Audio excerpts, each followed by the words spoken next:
Bismillahirrahmanirrahim. Salamun alaikum wa rahmatullahi wa barakatuh. Mu masomo yacu yo gusobanukirwa no kumenya Qur'an tugeze ku isomo rya 5. Kugeza mu isomo riheruka rya 4 twari tumaze kumenya amagambo yakoreshejwe muri Qur'ani inshuro zigera ku 23,360. Nkuko bisanzwe rero mu isomo ryacu ry'uyu munsi rya 5 turaza kurebera hamwe nanone aya 10 ndetse turebere hamwe n'amagambo mashyashya ari muri izo aya. Hanyuma nitumara kumenya ubusobanuro bw'ayo magambo tuyifashishe dusobanura za aya cyangwa se dushyira mu kinyarwanda za aya insha Allah. Mbere gato yuko dutangira turebera hamwe amagambo mashya, reka tubanze twumvirize neza uko izi aya zisomwa, hanyuma niba hari naho dufite amakosa ajyanye n'imisomere ya Qur'an tubanze tuyakosore insha Allah ta'ala. وَقُلْ جَاءَ الْحَقُّ وَهَذَا بَيَانٌ لِلنَّاسِ وَإِنِّي مِنَ الْمُسْلِمِينَ وَأُولَئِكَ مِنَ الصَّالِحِينَ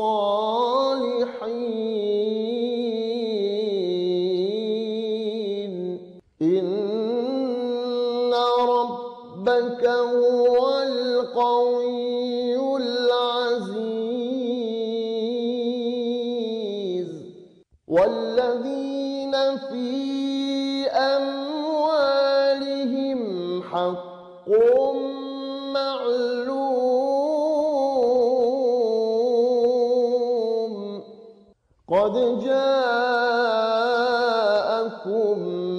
من الله نور وكتاب مبين يا أيها الناس قد جاءتكم موعظة من ربكم قل يا أيها الناس قد جاءكم الحق من ربكم قل يا أيها الناس إني رسول الله إليكم جميعا. Ijambo rishya rya mbere ni ijambo bayanun. Bayan bivuga ubutumwa busobanutse bugaragara. Salihin ni ijambo rivuga abeza cyangwa se intungane. Abantu beza, abantu b'intungane tubita salihina. Qawiy bivuga umunyembaraga, umunyengufu. Qawiy. Aziz ni ijambo rifitanye isano n'ijambo iza twabonye hehe? Twabonye mu isomo rya 4. Ijambo aziz bivuga umuntu udatsindwa, bivuga nyiri mitsindo. Aziz. Ijambo amwal cyangwa mal ni ijambo riri mu bumwe cyangwa mu buke risobanura imitungo n'ubukire cyangwa se ubukungu. Amwal ni ijambo riri mu bwinshi, ubwo amwal ni ijambo rivuga ubwinshi bwa mal bivuga imitungo, ubukungu cyangwa se ubukire. Ijambo ma'lum ni ikizwi, ikintu kizwi cyamaze kumenywa, ni ikizwi. Ijambo maw'izatun ni ijambo rivuga impanuro cyangwa se inyigisho. dukunze kuvuga ngo ni amawayiza, ariko ijambo rya nyaryo uko rivugwa mu Cyarabu ni maw'iza. Maw'izatun bivuga impanuro cyangwa inyigisho.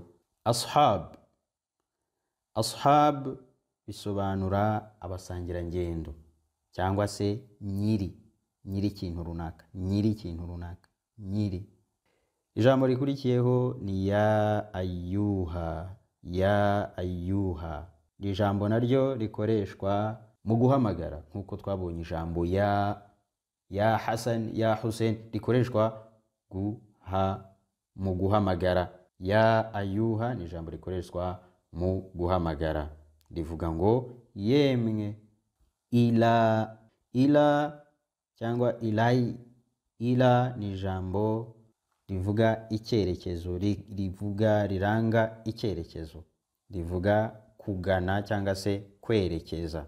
Jaa ni ijambo rivuga ngo yaraje uw'umugabo, ariko iyo ari umugore tuvuga jaat, yaraje uw'umugore, jaat. Nasu bivuga abantu. Ulaika ijambo rivuga bo cyangwa se bariya. Ijambo qad ni ijambo naryo risobanura kimwe n'ijambo inna cyangwa anna, naryo ni ijambo rishimangira cyangwa se rivuga mu by'ukuri. Rishobora no gusobanura rimwe na rimwe. Ijambo mubin ni ikintu kigaragara, ni ikintu kiboneka. Aya magambo tumaze kubona muri iri somo rya 5 yaje muri Qur'ani cyangwa se yasubiwemo muri Qur'ani inshuro zigeze ku 2366 zose. Bityo rero kugeza ubu mumaze cyangwa se tumaze kumenya amagambo agera ku 25,726. Ayo ngayo niyo tumaze kumenya yagiye aboneka muri Qur'an. Reka rero twifashishe aya magambo mu gusobanura no mu gushyira mu Kinyarwanda ziriya aya twahereyeho insha Allah. Waqul jaa al-haqq. Wa ni ijambo twabonye, qul ni ijambo twabonye ko ritegeka ngo vuga, jaa ni ijambo tumaze kubona nonaha, al-haqq ni ijambo twabonye ko rivuga ukuri.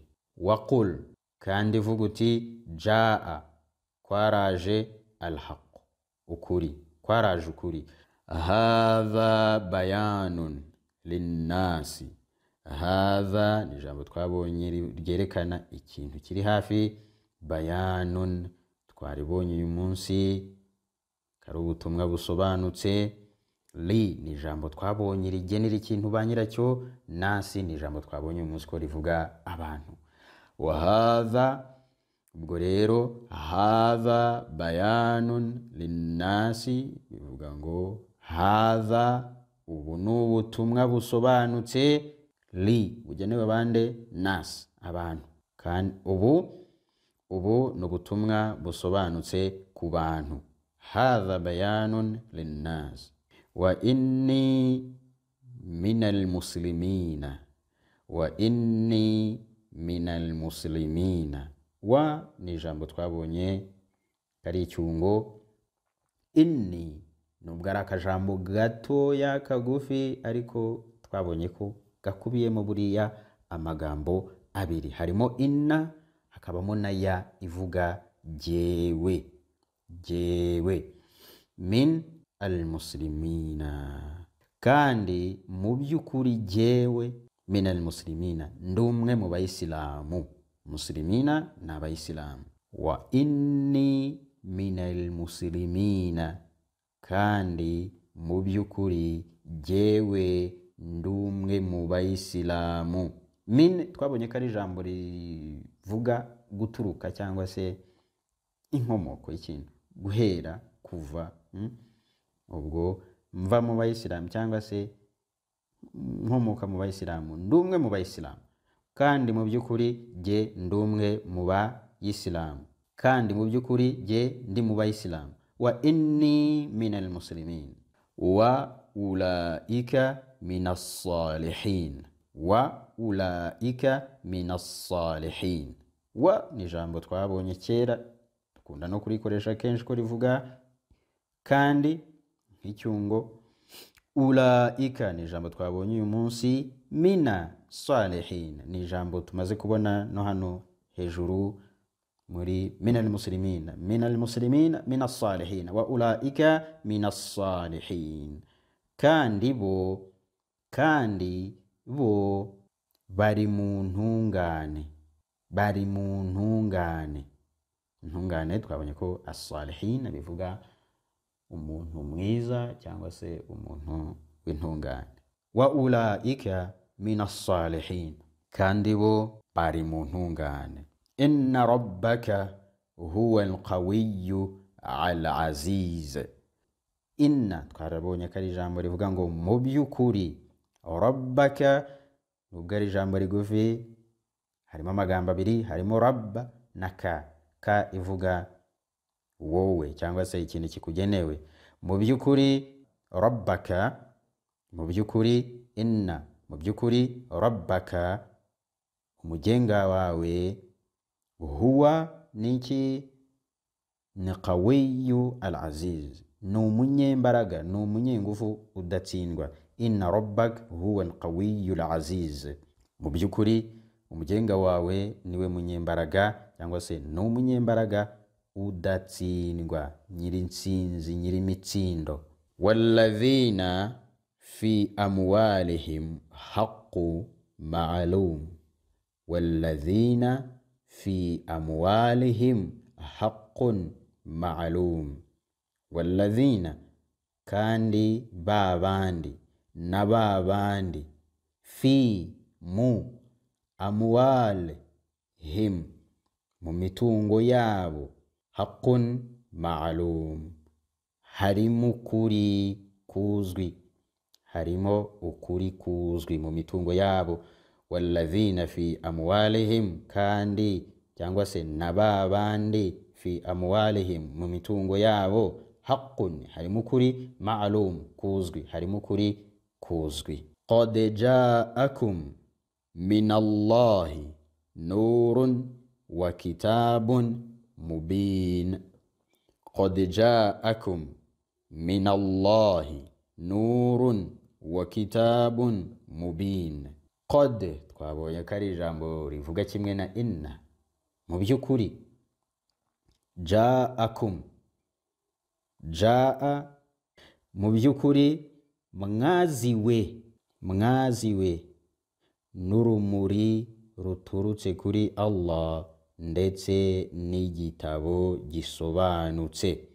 Mubin twabonye ko ari ikintu kigaragara cyangwa se gisobanutse. Kitabu ni mubin, ubwo bivuga igitabo kigaragara gisobanutse. Qad ja'akum, mu by'ukuri mwaziwe, minallahi, mwaziwe n'ikintu giturutse kwa Allah. Ni ikihe? Ni nur, n'urumuri. Wa kitabun, ni igitabo kimeze gute? Mubin, gisobanutse. Mu by'ukuri mwaziwe n'urumuri ruturutse kuri Allah ndetse n'igitabo gisobanutse. Ya ayyuhan nas, ya ayyuhan nas, qad ja'atkum maw'izatun min rabbikum. Ya ayyuha ni ijambo twabonye uyu munsi rivuga ngo yemwe. Yemwe bande? Nasu, yemwe bantu. Qad, mu by'ukuri, ja'atkum, mwaraziwe cyangwa mwagezweho. Mu by'ukuri mwagezweho. Mwagezweho n'iki? Maw'izatun. Maw'izatun twabonye ko ari inyigisho, ari inyigisho, amawayiza cyangwa se impanuro. Qad ja'atkum maw'iza, mwagezweho cyangwa mwaziwe n'inyigisho, mwaziwe n'impanuro, min ziturutse he? Rabbi. Rabbi wande? Rabbikum, mugenga wanyu. Ya ayuhan nasu, yemwe bantu, qad ja'atikum, mwagezweho, mwaraziwe, maw'izatun min rabbikum, mwagezweho n'inyigisho n'impanuro ziturutse ku mugenga wanyu. Ya ayuhan nasu qad ja'atikum maw'izatun min rabbikum, yemwe bantu, mu by'ukuri mwagezweho n'inyigisho ziturutse ku mugenga wanyu. Qul ya ayyuhan nas, vuguti ya ayuha, yemwe, nas, bantu, vuguti yemwe bantu, qad ja'akumul haqqu, mwaraziwe, muziwe ni kuri. Qul ya ayyuhan nas qad ja'akumul haqqu min rabbikum, vuguti yemwe bantu, qad ja'akum, mwaraziwe, mwagezweho n'iki? Al-haqqu, ukuri, min guturutse hehe? Rabbikum, kuri nyagasani wanyu cyangwa ku mugenga wanyu. Qul ya ayuhan nas qad ja'akumul haqqu min rabbikum, vuguti yemwe bantu, mu by'ukuri mwagezweho n'ukuri guturutse ku mugenga wanyu. Qul ya ayuhan nas, vuguti yemwe bande, yemwe bantu, inni, mu by'ukuri jewe, rasulullahi, ndi ntumwa ya Allah, ilaykum, kuri bande? Kuri mwebwe, jami'an, mwebwe bande? Mwebwe mwese, nta numwe uvuyemo. Qul ya ayuhan nas inni rasulullahi ilaykum jami'an. Qul ya ayuhan nas, vuguti yemwe bantu, inni rasulullahi ilaykum jami'an, vuguti yemwe bantu, njyewe ndi ntumwa y'Imana kuri mwebwe mwese. Imana nyagasani mu kuyobora abantu no kubereka inzira iboneye, yahisemo kandi inifashisha intumwa zayo n'abayobozi b'imbonera. Intumwa z'Imana nibo bagandukira Imana b'imbonera beza ku Mana. Bo nibo bazaniye abantu ubutumwa buturutse kwa nyagasani kugira ngo abayobore mu nzira y'ukuri. Uyu rero niwo mugisha uruta iyindi yose guturuka ku Mana. Qur'ani ntagatifu ni amagambo y'ukuri, ni amagambo ya nyagasani, kandi akaba ari cyo gitabo cy'Imana cya nyuma kandi ndetse kiruta ibindi byose. Iki gitabo ni ubutumwa busobanutse kandi kikaba n'impanuro ihoraho ku bantu bose. Qur'ani ntagatifu ni urumuri rumurikira abantu inzira y'ukuri ndetse yo guhirwa, rugatuma abantu batayoba ngo bagane inzira yo kurimbuka. Insha Allah, reka dusoreza ahangaha naho ubutaha mu rindi somo rya 6, mbibutsa ko ari byiza kuduha comment ndetse no gusubiza imyitozo tuba twashyizeho. Insha Allah ta'ala, walhamdulillahi rabbil alamin.